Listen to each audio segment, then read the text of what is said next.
Marty, Of course. presented a couple of weeks ago.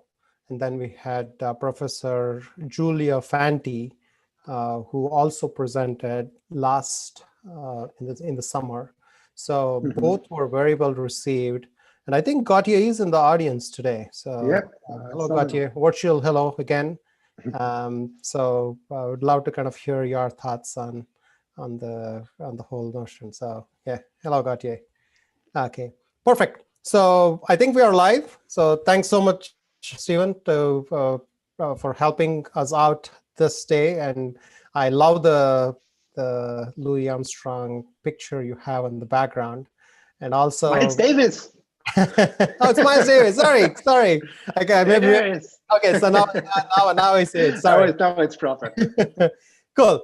So welcome to the fifth week of the Quant University Fall School, and we are very pleased to have Stephen Jansen, CFA, who is going to be presenting on synthetic data generation. I'm a big admirer of your work, Stephen, and it's also a pleasure to kind of see someone who is not only kind of having the experience in the financial services, but also has taken time to author a wonderful book and sharing his knowledge on how do we actually implement these technologies.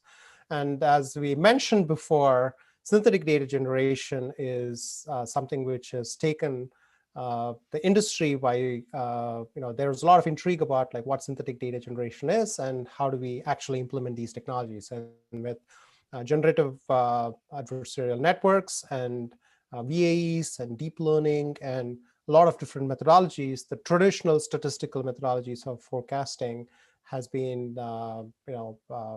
augmented with some of these newer methodologies. So we would love to have Stefan talk about like how do we think about synthetic data generation, and Stefan has really put a lot of time in putting together a very good example on his GitHub page, and we have had the pleasure of putting that on the Q Academy. So I'm going to share a couple of things before we get started. For people who don't know us, we are Quant University. We're based out of Boston, and we are focused on the intersection of data science, machine learning, and quantitative finance. We have done a lot of work in the industry, and also since COVID-19 hit, we have been taking these workshops in an online mode, and we have consistently had more than 15 sessions on various themes and topics, primarily the intersection of data science, machine learning, and quantitative finance. And we have, this is the fifth lecture of the series, and we have many more lectures to come, focusing on machine learning, scalable AI, governance, and some fintech-related topics.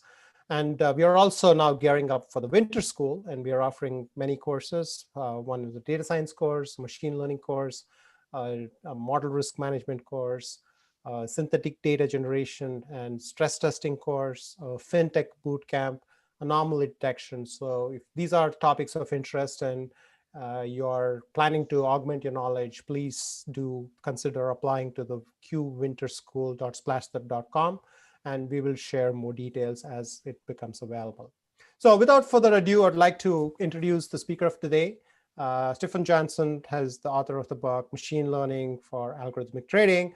And it's one of the best books I've read in the context of implementation and how do you actually take these concepts and then apply it in practice using Python. And Stefan is not only an author, but he has a company called Applied AI, where he consults with various Fortune 500 companies and builds end-to-end machine learning systems.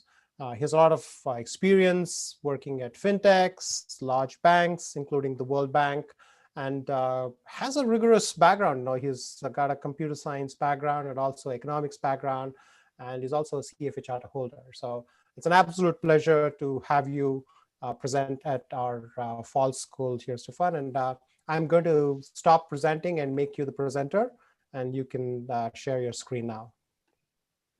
Excellent. Thank you so much, Sri, for having me and for the kind intro. Let's move over to my screen, to the browser where we have all the good stuff.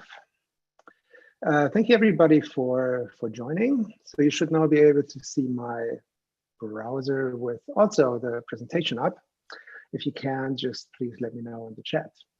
So yeah, so again, thanks everybody for joining about this for this presentation, which is really going to talk about one of the chapters in my book, which Sri was kind to mention. Here it is. It's a big book with a bunch of things in there. One of the chapters covers generative adversarial networks and synthetic data. Looks like today you can't write a book without talking about these things. I noticed some folks in the audience that I've interacted with around the book in the past. So you're a special welcome. Everybody else, of course, encouraged to take a look at the content of the book. There's a website for the book at ml4trading.io that has, lots of chapter summaries and also links to the GitHub repo that has around 150 notebooks that cover a bunch of different topics from how you get the data, how you generate or create different machine learning models to create predictive signals and backtest strategies that use these signals to hopefully produce a profit in the end. And there's a part on natural language processing. And then in the end, there's 6-7 chapters on deep learning, which is what we talk about today, about one of them, right? So to get up to speed quickly here, I'll very briefly introduce generative adversarial network. I'm generally assuming you've heard this before, so it's more like a quick reminder. And then move on to the topic of the day, which is why would synthetic data be helpful for finance? And then more specifically, how could we actually generate them? So I'm going to replicate a paper that was presented at NeurIPS last year that uses an interesting new type of architecture that's somewhat complex, but interesting because it really focuses on reproducing the stepwise transitions that autoregressive time series tend to exhibit. And we'll see how we can implement this in TensorFlow. And then we can also take a look at how we could evaluate the results produced by such a network. So let's get started. I would encourage you to throw any questions you may have throughout in chat. I'm looking at it occasionally, so please don't hesitate if anything is unclear or if I'm speaking too quickly or there are other issues, just bring this up right away. So generative adversarial networks, of course, have been all the rage for the last 5-6 years. Ian Goodfellow came up with them in 2014, of course, with some co-authors. As you've seen on the previous slide, Jan LeCun was very excited by the idea. And the idea is, as you can see in the architecture below, to have two networks compete so that one network learns to generate samples from some population of data in a way that for another network, it's really not possible to discriminate between a real sample from that population and one generated by this generator network, right? And the fascinating thing is that the generator really learns to do this from random noise inputs, right? So they compete in a sort of game theoretic setting. It's a minimax kind of setup, and they simultaneously train. And of course, there are challenges, as always, with neural network to train them properly, but it has been shown to produce stunning results in quite a few different areas over the last several years. And the initial paper, triggered a wave of research, as you've certainly heard and seen and read probably. I think by 2018, there were like over 500 different GANs that had been published. And you've seen all the results from, the fake images, later fake videos, to the ability to generate other sources of data like music and, images, produce art and the like. So very wide application. And in, I think, 2017, there came an interesting paper that moved into the time series domain and looked at medical data, where data are often very constrained because you have all sorts of regulation, privacy concerns, and the like. And of course, to have more training data in this domain would be a very positive feature. So there was a paper that introduced this recurrent conditional GAN architecture that was able to take in real value time series generated by an intensive care unit, monitor, these machines that are next to a patient and measure all sorts of signals and metrics, and to regenerate these types of metrics in a synthetic way, and then train a model on these synthetic data to produce an early warning system that would predict if a patient would enter some specific, high alert stage down the road, in the near term or medium term. And that worked surprisingly well, which, of course, made people think which other time series domains could be really benefit from synthetic data. And of course, we're interested in finance. So what about synthetic data for finance? Financial data is also somewhat scarce, especially if you compare it to the web scale domains, with the cats on YouTube and, the IoT sensor data and the like. Clearly, financial data, even though the frequency may be high, there's a limited number of instruments that are being traded worldwide, and the history is what it is, and it's not growing exponentially as in other areas. So this sort of limited pool of historic data clearly, creates some constraints when it comes to designing models, training models on these data to predict, returns or the like in the future, and also to backtest strategies. So wouldn't it be great if we had a way to sort of create an abundant or unlimited set of historical time series data for subdomain or investment universe of our interest, and simply use that to augment the data that's available, right? So that would be really awesome. Maybe we could do this for specific regimes. We could do this for specific sort of volatility regimes that are in place, or simulate more data for certain historic episodes that we would like to backtest our strategies on, and so forth, right? So is it possible to do this? And of course, maybe it's not. Maybe time series data is very special in finance, the market dynamic and sort of all the pattern that creates. Maybe it's just so much harder. So maybe we have to try, right? And thankfully, some have done so. So in 2019, so last year, Jingsun Yoon and co-authors from University of Cambridge, Yoon himself is now at Google, came up with a time series GAN that enhanced on some of the architectures that have been discussed before. And the goal was to specifically focus on creating a model that, as it generates data, synthetic data, that these data really reflect the temporal dynamics, so the transitions from time step to time step, both across time and also between the variables, right? So essentially look at sort of the large correlation matrix that exists and try to replicate these patterns and relationships as it comes up with synthetic data. So, and what's new in this architecture is that it does not only use an adversarial process to train a generator and a discriminator to figure out if certain time series match, the real samples, but it also uses unsupervised autoencoder that uses an embedding space to create samples, and it adds a supervised loss that makes sure that the generator also incorporates the patterns that are observed in the real data from time step to time step, right? So you can already get a sense that we saw this basic architecture here with two networks, which already is somewhat complex. Now we will get a new beast that is a little sort of a step up. And here you can see the architecture visualized, where you see that we now have two networks with four components. So now we consider the adversarial networks, which has the generator and the discriminator, as one network. And then we have an autoencoder on the other side, so on the left side, that produces embeddings to project the time series samples into a latent space. And as it does so, there's a supervised loss that constrains or disciplines the generator to produce samples that match the transitions and the time series patterns that we see in the real data.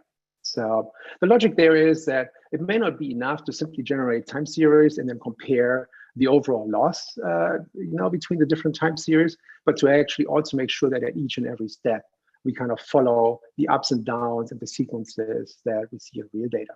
So that's kind of the assumption and the logic that the authors apply.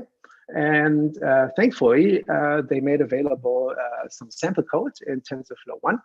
And the contribution in the book is that I basically poured the TF1 to TF2, simplified as much as possible so that it's relatively accessible and easy to not only follow along, but also to build on, right? So just like the other things in the book, it's basically an encouragement for you to kind of take what are often simple approaches and contribute to your own creativity to build them and improve them. But also see in the example that we look at now that the authors use, among several examples or experiments that they run, they use one example with stock price data where they use the open, high, low, close, and volume data for one stock series. I use 6 different stocks with daily closing periods. But other than that, I very much follow their implementation, the setup of the architectures, the training parameters, and the like. So it's not specifically optimized for this slightly different use case. So if you want to look at the code, then you have 2 options. As we mentioned on Google Colab, you have something that's ready to run. And if you want to get it from GitHub, there's a new repo that I created that is very similar to what's on the book repo part for chapter 21, but it has much additional commentary. So it's basically the chapter 21, the parts that are relevant, they are included in the notebooks. So here it is. Let me go back up. So here we are at the first notebook. So there are 2. We're going to look at how to implement the notebook. How to implement the architecture and to train it. And then we, in the second notebook, are going to look at some techniques that the authors use to evaluate the quality of the results, right? Because you still need to somehow take a look at and decide, is this actually good enough for whatever objectives I have? So we see 3 examples of that. All right, so now we're ready to dive in. So you see there's more commentary than in the original notebook.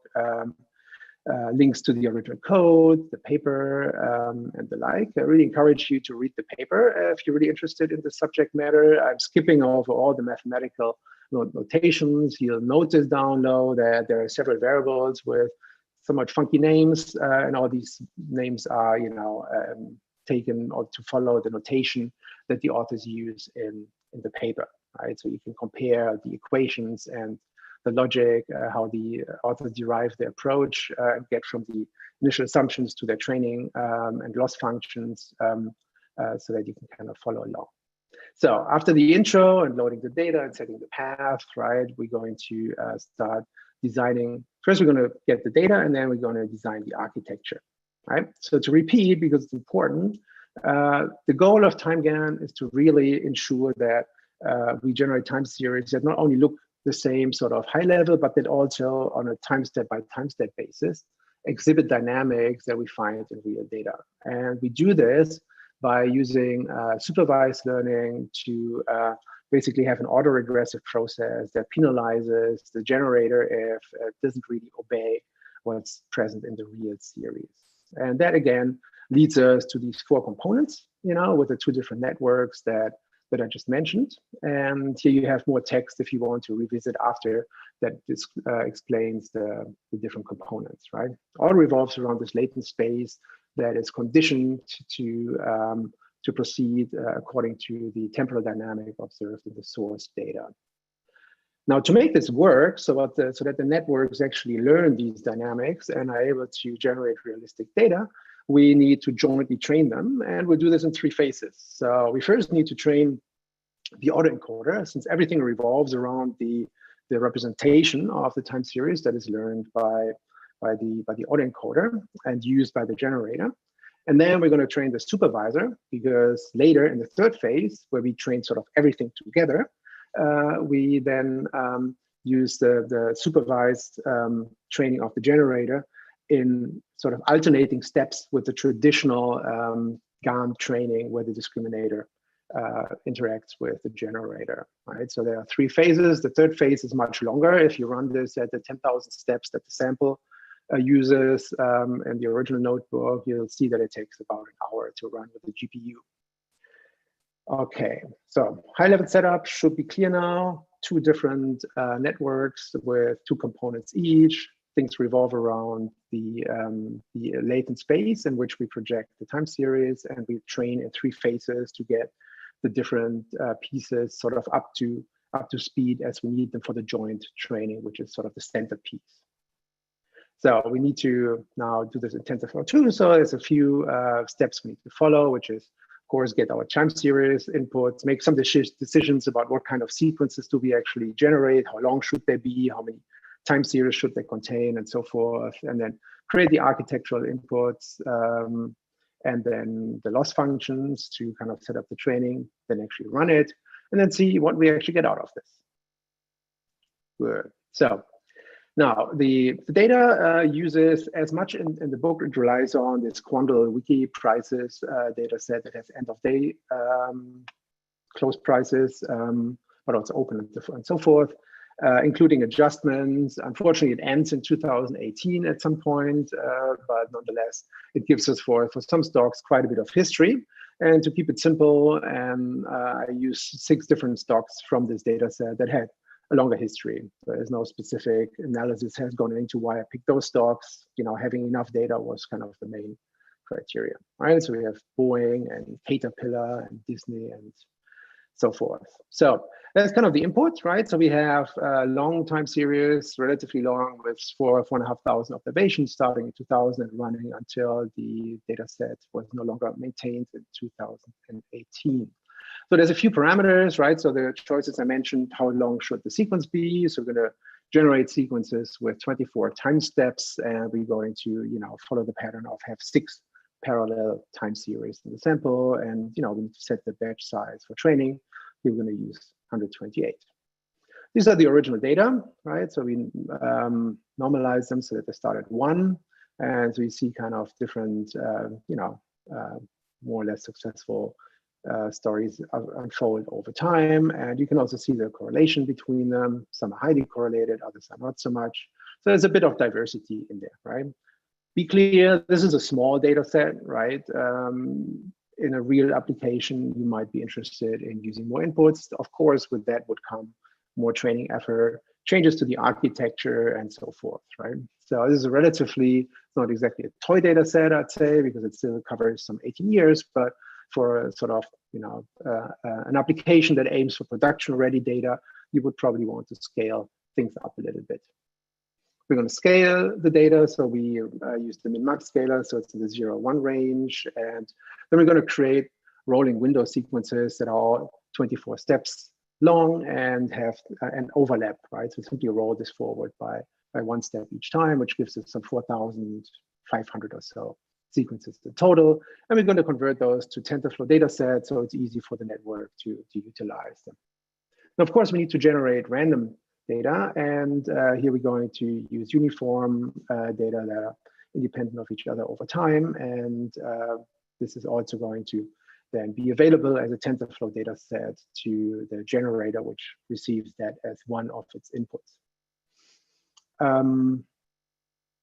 Good. So now we're going to start defining the GAN itself, and we keep it relatively simple.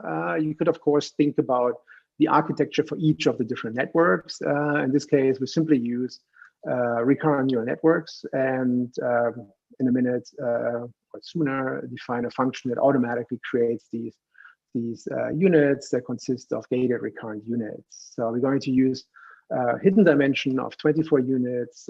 All of the networks are going to have 3 layers, and you know, that's basically following what the authors did. Again, you know, in practice, you obviously would want to optimize this, and especially if you use more data.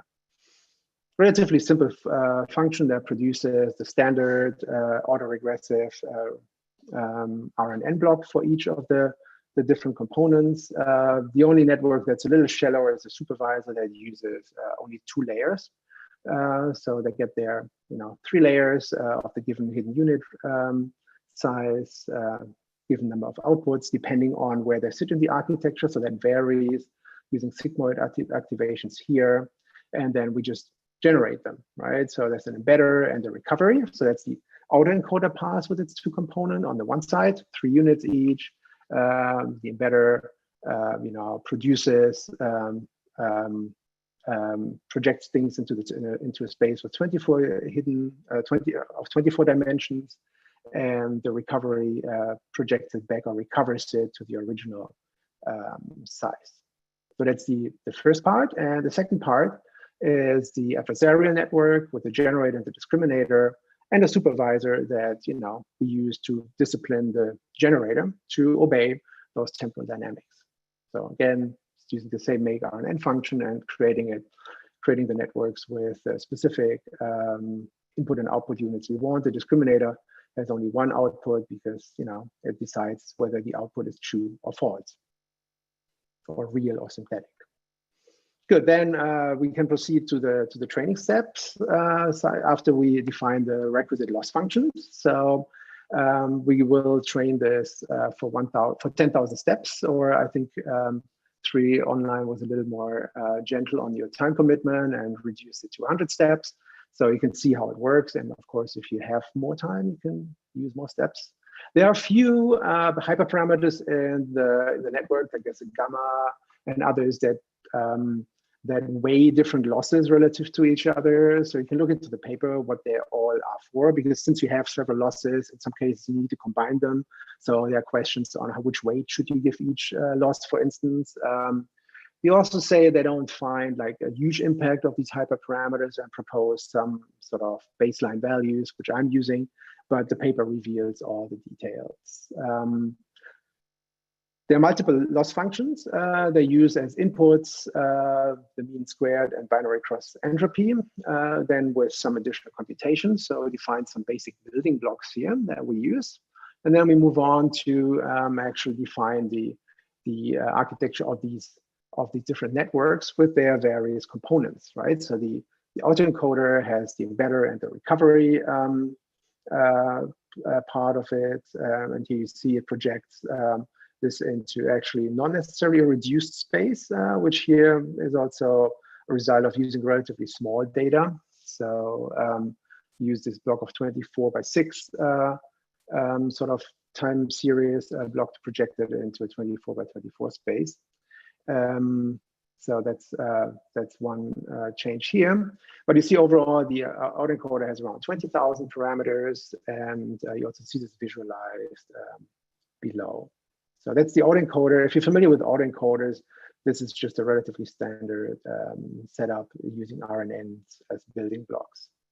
To train this, we use the embedding loss to guide the training, which uses the mean squared error between the inputs and the outputs, which should resemble each other. And we use the custom gradient tape option in TensorFlow 2 to implement custom training loops, and we use the autoencoder optimizer to define our gradients, which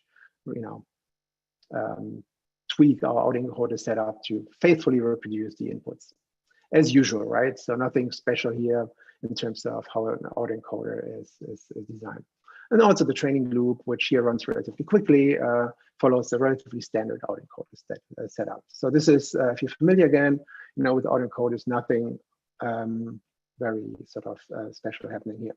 So then we got the supervised training. So that's phase 2 before we jump into the sort of joint training where all parts become active. And here we essentially train the embedder. So that the embedder provides the input. So we're operating in this latent space, and the supervisor receives these inputs, and we compute the loss.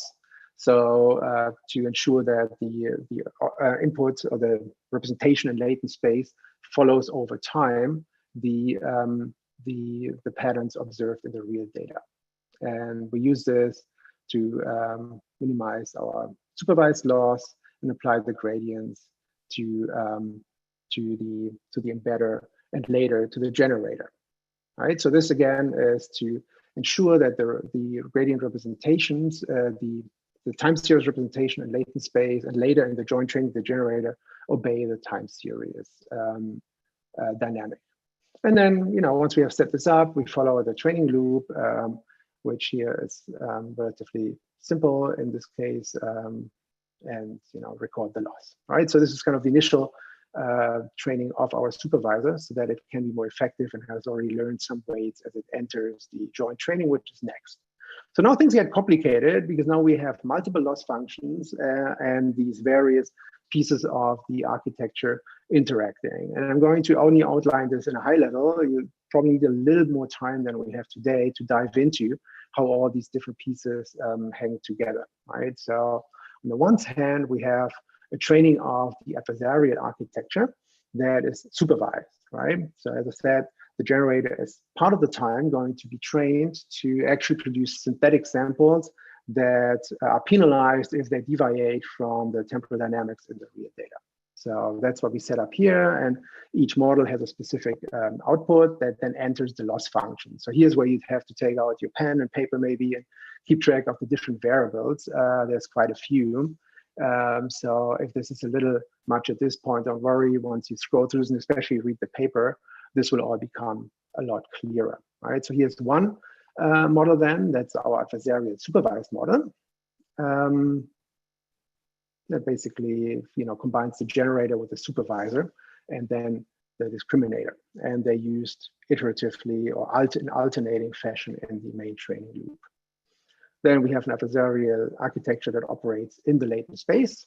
So this again, now you have to keep track of what Z is. Z is the random inputs, and then it outputs the embedded, the synthetic data, but in the embedding space, so in the usually in reduced dimension space, not in the original time series space, right? So it's like we're not producing original images in the normal GAN training, but we're actually producing some sort of dimensionally reduced image to make the training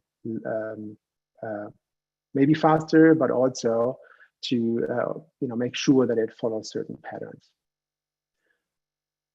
Then there's another feature in this network, which is an additional loss that can be weighted to which extent you want to incorporate this, which makes sure that the generated data follows certain mean variance patterns, right? Again, you could use different penalties and different metrics, but the idea here is that certain patterns that we see in the time series is also present in the synthetic data. So that essentially measures the mean and the variance in the real data and compares what we get in the generated data. So there's an additional moment loss on the generator that constrains the generator with a certain weight to follow these patterns.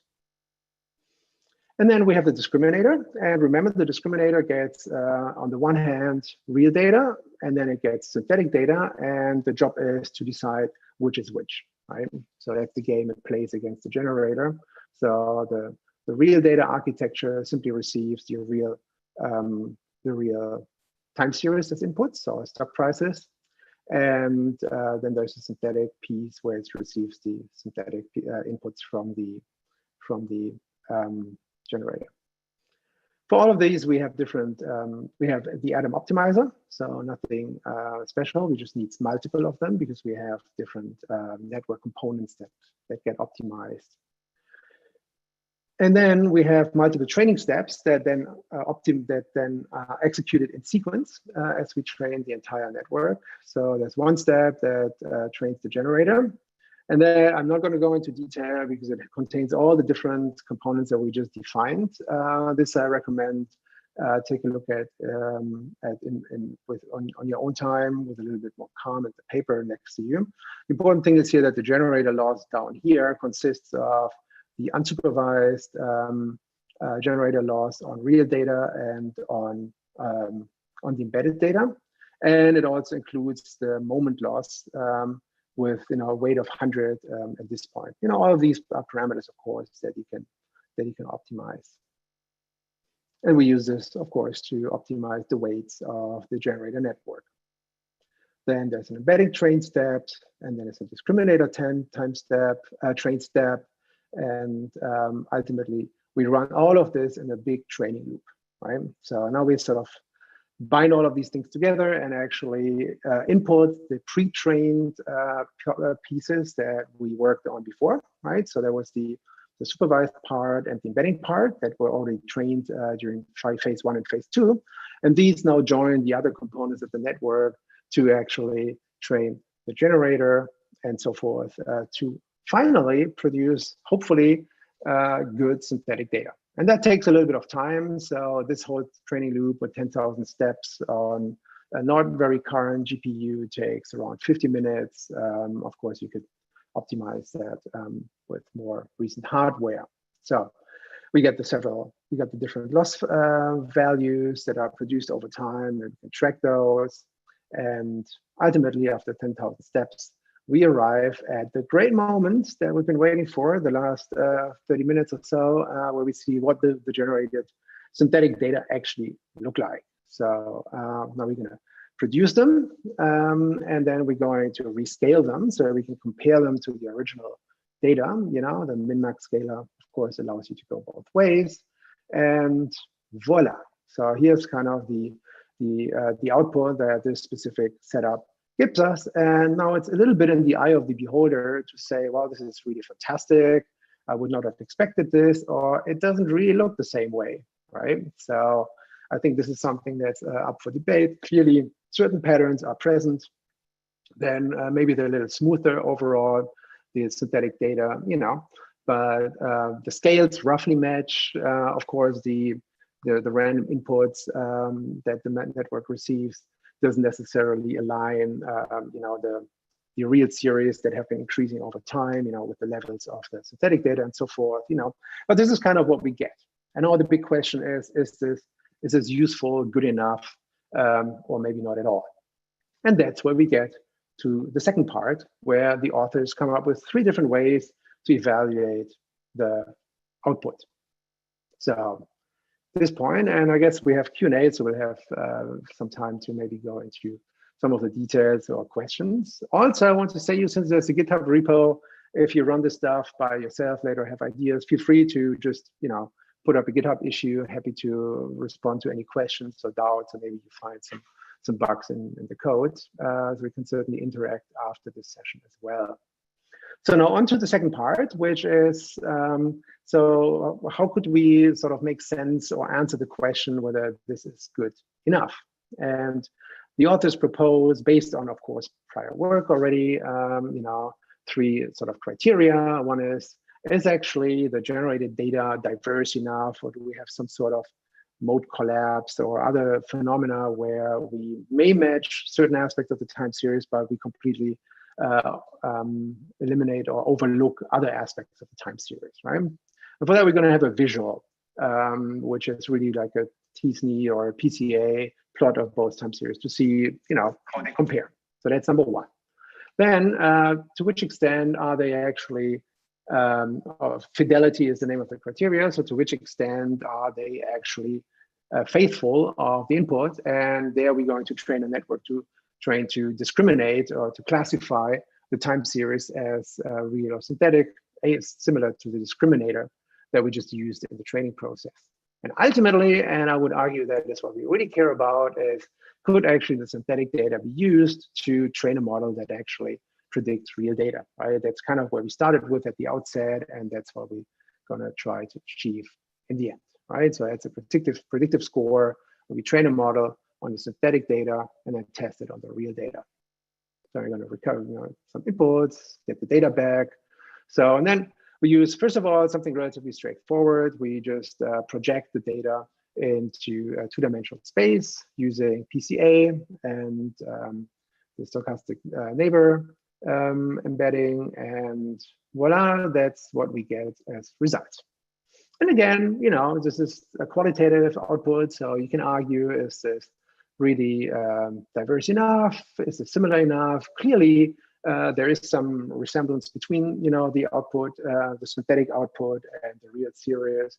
But then if you look at t-SNE, it also doesn't sort of cover all the wiggles and all the different aspects of it. So it's not necessarily maybe as diverse as the real data, and maybe the smoothness of the time series that you saw displayed, they may be highlighting or reflected here, so that there's some limitation in what we were able to generate with this relatively small example, right? So don't be disappointed, but maybe consider this as a sort of not necessarily a successful proof of concept, but as an implementation of an architecture that maybe gets us some steps towards a useful output.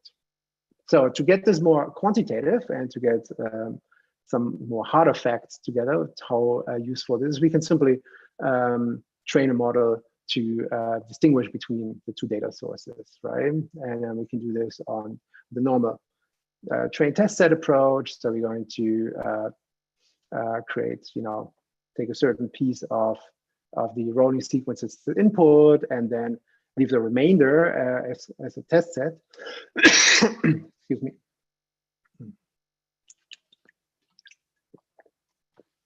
And then would like to see that the network is not able to distinguish between what is true and what is false, right? Because in that case, there would be a faithful representation. So we're going to use, again,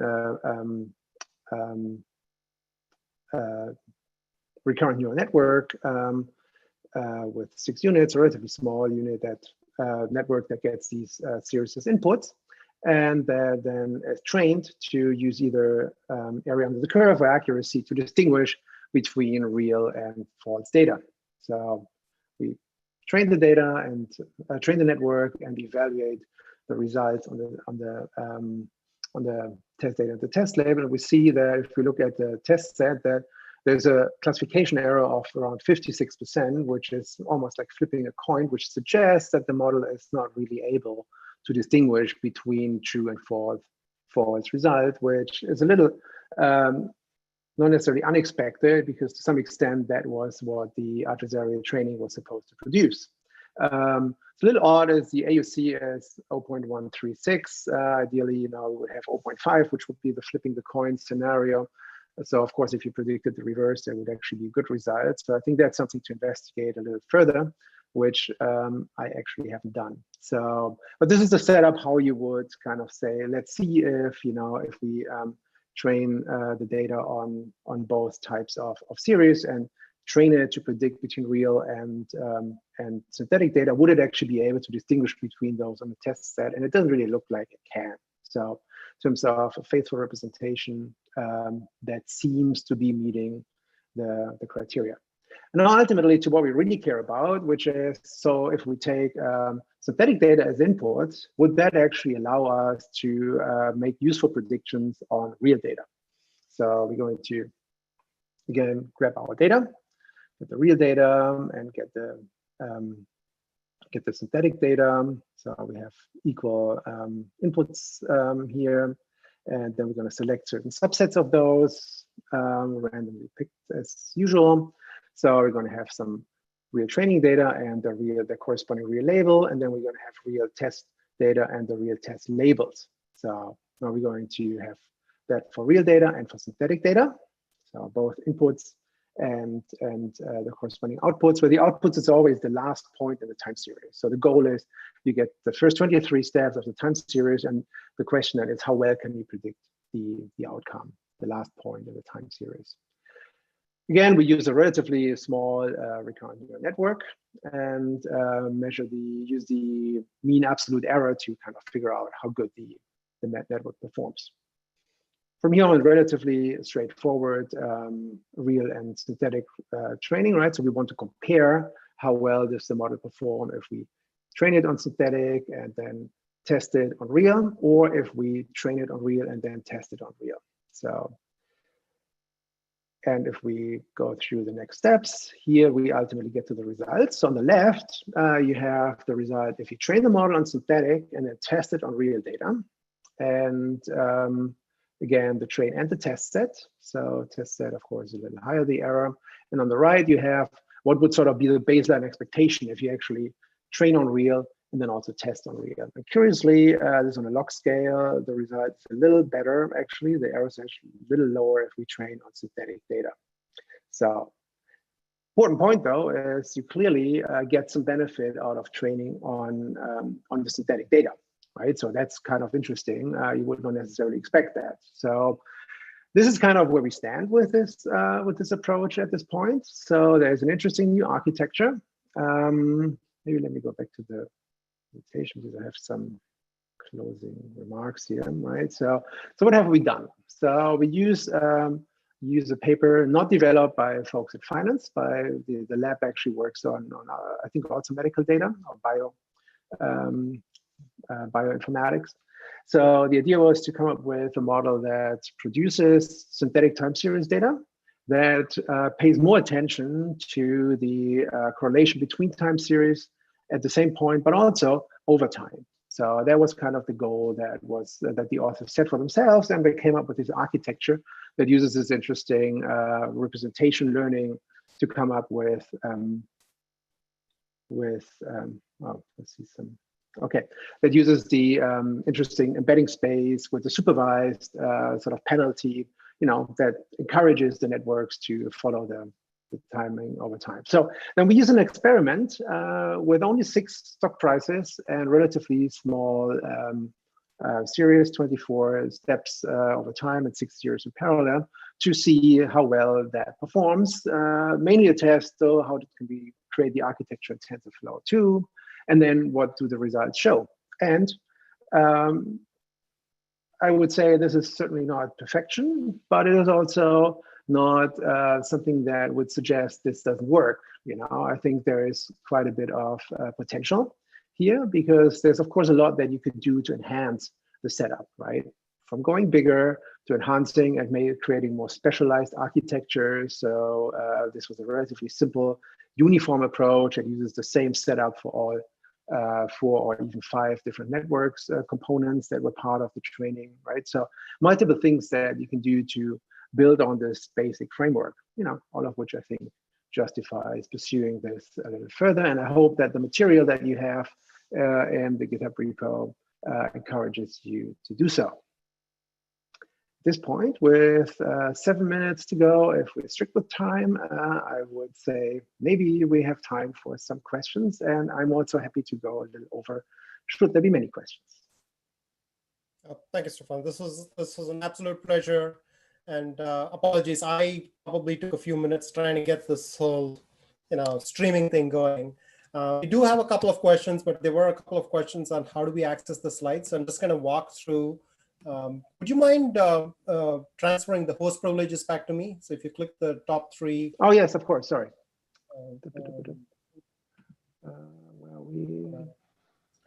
Okay, so I think I should be able to do it now.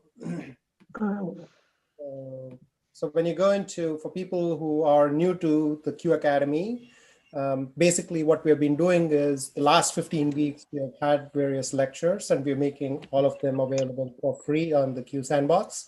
So if you go into qacademy.com, and if you filter on the topics, and we have the Q lecture series, so you will be able to access all the lectures, the slides, and the associated code. And what we have done is Stephen's code. Stephen shared the GitHub link. You can go directly to the GitHub and get the code from there. Or if you want to access the slides, if you come to the page which I linked on the chat window, you should be able to get the slides. And also, if you say run on Q Sandbox, basically what we've done is we have put this on Google Colab, so you don't have to install anything. You will directly have a working version of the code, and we've just basically bundled both part 1 and part 2 of the code, so you can share it, and also put the data on Amazon. That way you should be able to run through the Jupyter Notebook without having to install anything.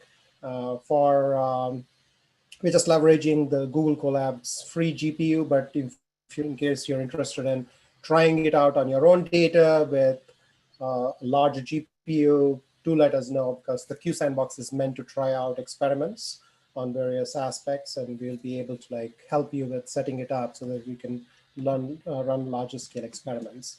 Now, one other thing I wanted to also mention was in order to access it, let me just share the screen. If you go to the page, you will have the various slides, and also at the end, I put in a code, a special coupon code for you. And basically what that will allow you to do is it'll get access to all the prior lectures also. So you should be able to access not only today's lecture, but also the prior lecture. So the code is FALL school. So you should be able to try that. So before we go to questions, I just want to let you know, next week we're going to have Jakob Weinstock, who's also a CFA charter holder, by the way. And he was the CTO at a couple of different organizations. We're going to talk about alternative data and access to various aspects of alternative data in the machine learning world. How do you think about different kinds of data sets? So we did have Alexander Daniev and Saeed Amin talk about alternative data in a prior session. We're going to continue the discussion in the next week. So without further ado, I will see if we can talk about a couple of questions. So this was an excellent presentation, Stephen. So one thing, there is a question from Gautier about, would you have time to try this approach on, say, 100 plus stocks to see if it captures cross-correlation structures? This is something we discussed when he was presenting too. Do you have any thoughts on that? I'm interested in making time for this. Then there's real life, which interferes with that. I'm very much interested in that. It's clear that that as you work with the code, you see there are multiple ways to question or maybe improve on how things are being done. Scale is, of course, the first, right? It's 24 time steps, really, kind of, the way we should be approaching this. Shouldn't it be 6 series or more? So absolutely, I can promise that I will try so to find the time. So if I do, Gautier, I know, of course, where you are. I think we're connected on LinkedIn, so I'll definitely ping you if I find something. Absolutely. Perfect. Then Rick has another question. I thought one of the constraints was that the second moment of the synthetic and the real data sets were the same. However, the standard deviation of the closure curve, I think it's very specific to the code, seemed to be much smaller than the synthetic data sets. Was it constraining on the standard deviation of the close instead, is the question. But I don't know if you want to take it offline, if you have to look at the code and get back to Rick. Yeah, I'm not exactly, so for instance, this moment loss, I'm also not exactly happy. I'm also not clear if the weights make perfect sense there. So these are all things I haven't investigated, but that's exactly where you would start looking at potential improvements. Because clearly there's some smoothness in the synthetic series that is, not necessarily what we would like to see. Absolutely. So another question from Sarah. Have you done this on a scale to generate a whole universe of stocks instead of the 6 you chose? Whether I've done it? Sorry. Maybe an index or S&P 500 or Dow 30. So, sorry, I didn't. Can you just repeat? Whether I've used a broader universe of stocks, or I think it's like, can you generate a whole universe of stocks? So in theory, yes, right? So this is the idea of the embedding space, right? I think becomes even more relevant as you actually scale this up, right? Because we're not using sort of a very complex input here, right? Because it's only 6 time series with 24 steps.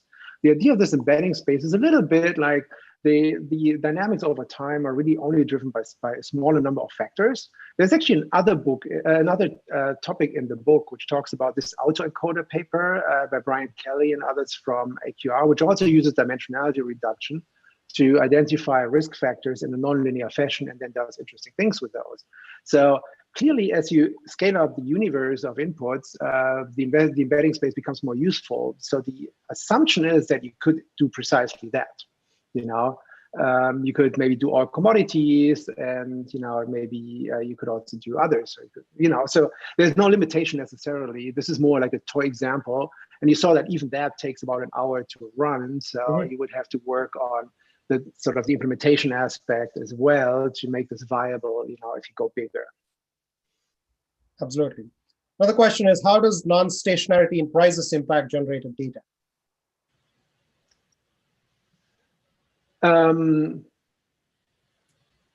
So the idea is that by capturing these transitions over time, you would sort of be able to incorporate this, right? Because you don't constrain them per se to sort of be limited within that.